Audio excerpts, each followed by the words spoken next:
जिउमा पसिना चाहिँ कम आयो तर रोगले हामीलाई गाल्यो।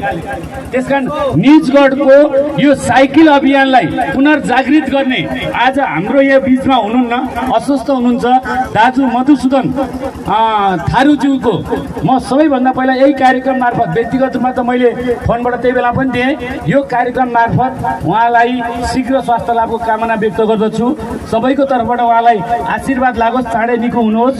र उहाँले जुन अभियान सुरु गर्नुभएको छ त्यो अभियानलाई म निर्वाचित हुनुभन्दा अगाडि मर्निङ वाक जाँदाखेरि 5-7-10 जना साथीहरू रेगुलर मैले चाहिँ तपाईँ पुरोटोल हुँदै उतापट्टि गोलघर जाने बेलामा भेट्थेँ। ती सबै साथीहरू जसले सानो इकाइबाट आज यत्रो निजगढ राइडर्स क्लब बनाएर आज कोरा 2026 मनाउँदै हुनुहुन्छ र आउने पुसमा उहाँहरूको अन्तर्राष्ट्रिय स्तर राष्ट्रिय स्तरको चाहिँ साइकल र्याली 12 जिल्लालाई निजगढलाई नेपालभरि चिनाउने विश्वभरि चिनाउने जुन अभियान छ त्यो अभियानमा त हामीले सामान्य खाजाको मात्रै स्पोन्सर गर्न सक्यौँ, तर त्यो अभियानमा निजगढ नगरपालिकाले आफ्नो नीति कार्यक्रममा पनि हालेको छ। तपाईँहरूले हेर्नुभयो कि हेर्नु भएन?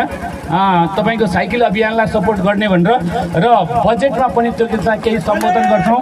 र यो अभियान मात्र स्टन्टको लागि होइन, यो अभियान चाहिँ घर घरमा पुग्नुपर्छ, बच्चादेखि लिएर बुढासम्ममा पुग्नुपर्छ।